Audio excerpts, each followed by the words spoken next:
Vamos ahora a darle la oportunidad al diputado Santiago Torreblanca, que en representación de las diputadas y diputados de Acción Nacional hará las preguntas del caso. Adelante, diputado.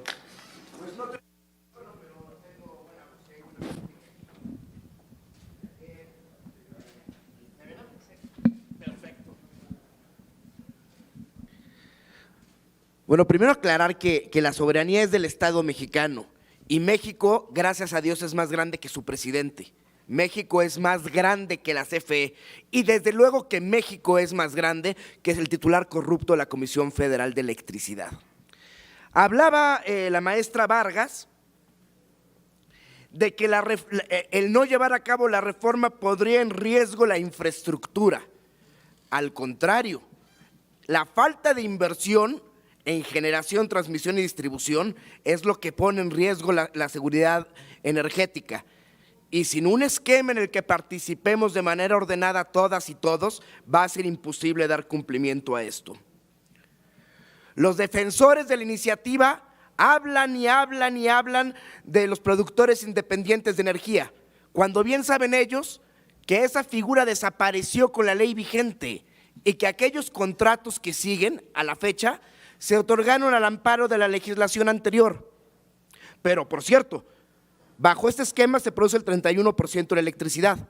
Cuando CFE habla de que produce el 69% de la electricidad, no toma en cuenta que el 31% viene de los pies, de los permisos independientes de energía. La maestra Rocío Vargas decía que había habido un gran problema de transmisión por la quema de pastizales.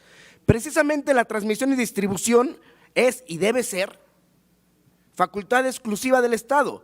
Si el Estado está teniendo problemas en garantizar la transmisión y distribución, que es un monopolio natural que debe tener, ¿cómo queremos otorgarle prácticamente la exclusividad en la generación? Hablan mucho del incidente de Texas. Bueno, el incidente de Texas se debió a un encarecimiento del gas. CFE, para sus plantas de ciclo combinado, tiene pensado abastecerse de más gas. Bajo esta lógica, ¿no sería contrario a la soberanía energética esto? Por eso debemos tener un sistema diversificado, interconectado y útil. Si CFE, se quejan de que CFE absorbió todo el costo en esos días del aumento del gas, ¿no sería bueno entonces que hubiera estado diversificado el sistema para evitar que el Estado mexicano se comiera completo ese costo? La soberanía energética es precisamente que hay energía confiable, suficiente, constante y permanente.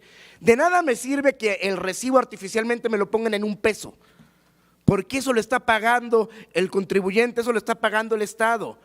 Y aparte es una contradicción porque por un lado dicen el presidente nos instruyó en que no subiera la tarifa más allá de la inflación y por el otro lado dicen no, la tarifa no se fija por decreto, primero pónganse de acuerdo. Y, o sea, para empezar, porque se contradicen, bueno, como caminan.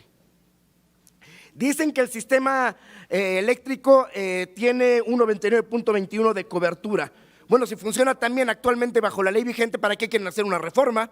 No tendría caso. Diputado, le pedimos que pueda concluir para formular, bueno, en su caso, dirigir la pregunta a cualquiera de los ponentes. Bueno, va a la maestra y a la gente de CFE. Y por último, ya para concluir, porque me estoy pasando un poco de tiempo. Dicen que se están pagando los gasoductos y que no se están utilizando. ¿Y por qué? Si bajo el esquema actual se puede vender a los particulares, no se está haciendo. Bueno, pues ya le dejo por ahí. Realmente daría para que cada alguno de los que preguntáramos realmente durante mucho tiempo y contestaran durante mucho tiempo, pero ojalá y que la gente que realmente queremos a México y no estamos ideologizados, logremos frenar esta reforma. Gracias, diputado, por la pregunta. Le damos en primer lugar el uso de la voz a la doctora Rocío Vargas. Adelante, doctor. Muchas gracias. Yo quiero decirles que tengo un doctorado en ingeniería energética Tengo más de 30 años haciendo investigación y docencia y tengo un postdoctorado justamente con el tema de seguridad energética para México. ¿Sí? Ya rebasé desde hace mucho el nivel de maestra. Aquí hay muchas confusiones, Soberanía no es seguridad energética. La cuestión de las altas en las inversiones puede o no garantizar la seguridad energética, ¿sí? Todo depende de dónde se coloque, a qué deficiencias pretenda cubrir. La seguridad energética puede ser un concepto de mercado o puede ser un concepto de Estado. O sea, no es una prerrogativa ni del mercado ni del Estado. Yo creo que a veces hay que ver los ejemplos de seguridad energética internacionales y por eso yo he tratado de tener una dimensión internacional aquí para ver cuáles son realmente exitosos, ¿no? Podrías nada más referirme a dos, el caso chino con su seguridad energética, que es un concepto de Estado, y China se ha garantizado todo el petróleo para un sistema muy amplio y complejo de refinación y petroquímica. Inclusive la seguridad energética de los Estados Unidos, que es más un concepto privado y que tiene que ver con su seguridad nacional, justamente. La estrategia de seguridad nacional de los Estados Unidos tiene un componente de seguridad energética muy importante. Entonces, aquí creo que la soberanía, que es la capacidad jurídica de un Estado, no hay que confundirla con seguridad energética. Eso es otra cosa. La segunda cuestión, aquí hemos escuchado mucho de que CFE es o no eficiente en transmisión y distribución. Todo esto me parece que hay que verlo en el contexto del modelo de mercado, en el contexto del objetivo de los neoliberales de acorralar a una empresa pública a que se limite a la transmisión y distribución y fundamentalmente aquellas actividades que no son rentables. Aquí la propuesta es la generación porque es un componente sí importantísimo en términos de la seguridad nacional y tiene que ver con el dominio de mercado y tiene que ver con el dominio de los oligopolios y en ese sentido el caso de España sí es bien ilustrativo de cómo un gobierno realmente puede no tener una capacidad de decisión ante un oligopolio tan fuerte como el que existe en España y ante un manejo institucional como es el caso de Bruselas con un modelo de mercado que está muy ideologizado realmente para responder a las demandas de su sociedad.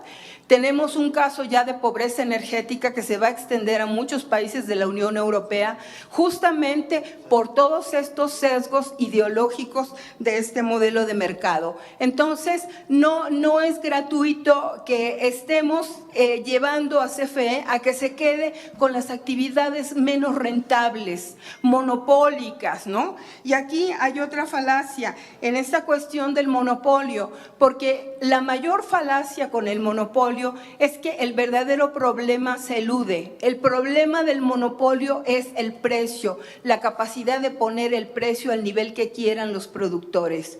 Aquí CFE realmente subsidia, ¿sí? No es un precio arbitrario.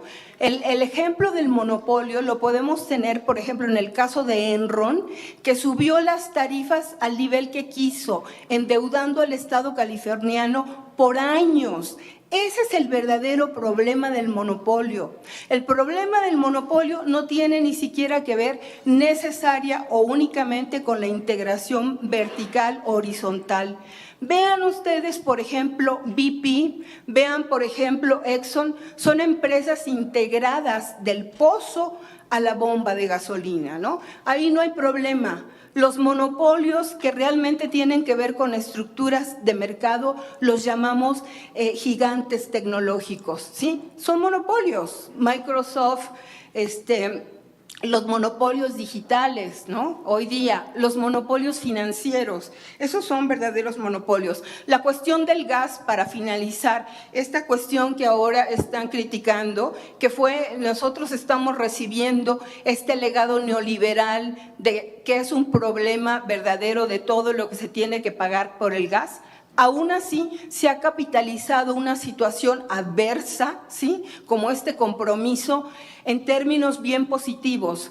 ¿Por qué? Porque a México le conviene ese precio del gas a la luz de lo que tienen que pagar otros países, que es un precio altísimo. Vean, por ejemplo, en el caso de países como Japón, países como la Unión Europea, tienen que comprar GNL, que es a precio altísimo. México se ha beneficiado finalmente de Henry Hub, Houston Ship Channel y en general el precio del gas que viene de los Estados Unidos. Hay una estrategia de seguridad energética asociada al gas. Pese a esa dependencia del 60%, hay una estrategia de diversificar el mix energético con todas las formas de generación para la electricidad y hay una estrategia de abastecedores de gas y hay una estrategia, digamos, para realmente manejar el tiempo en el que van a suministrar y hay una estrategia de irse hacia la incorporación del GNL, hacer plantas de regasificación en México, en donde se puede tener una posibilidad de no dependencia total simplemente del gasoducto que viene de ductos y de tener otras fuentes de importación a partir de otros países. Aquí, para no terminar, no abarcar más de mis 3 minutos. Gracias. Gracias, doctora Suárez. Adelante, Carlos. Sí, muchas gracias. Respecto a lo que es el gas natural importado a través de estos ductos, esta red de gasoductos, podemos hablar del principio de las cosas. En la administración anterior hicieron todos los contratos de esa red de gasoductos para suministrarle energía a 14 centrales de ciclo combinado que nunca se construyeron.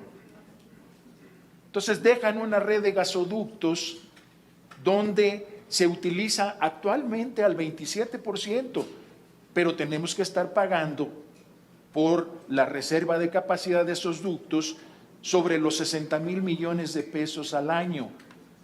Entonces, no estamos en la condición de no comercializar más ese gas. Y por eso es que nos llevamos a cabo en planeación para de aquí al 2024, 9,000 megawatts a instalarse de ciclos combinados, una parte, y esos ciclos combinados son de la máxima eficiencia que hay disponible en el mercado y de última generación tecnológica. Esas van a darle un 25% más de generación a la Comisión Federal de Electricidad. Y asimismo invertimos en proyectos de modernización de 18 centrales hidroeléctricas,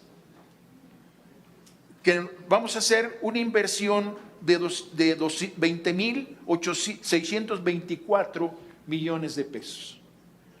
Entonces, ¿cómo vamos nosotros a poner en riesgo una seguridad energética cuando tenemos todavía posibilidad de tener más flujo de molécula hacia las centrales de nosotros, las que vamos a construir, que por cierto son fuera de balance, no le crean deuda al Estado y son sumamente confiables porque todo está basado en la rentabilidad de cada proyecto.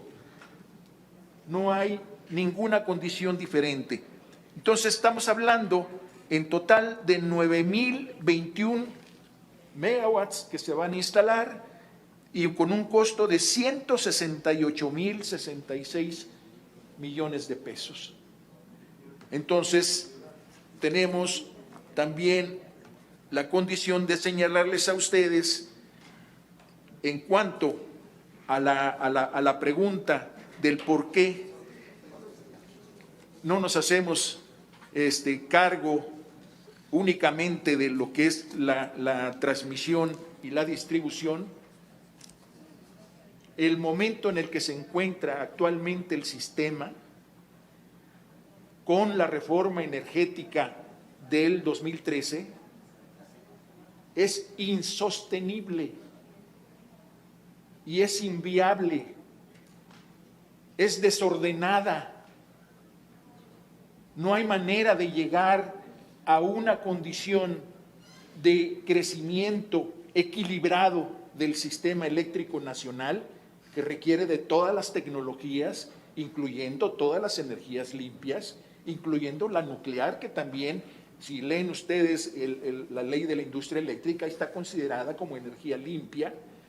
Entonces, no vamos nosotros a poner en riesgo el sistema eléctrico nacional en las condiciones que se encuentra para que siga siendo manejado por intereses económicos y no la confiabilidad que necesita el sistema eléctrico nacional.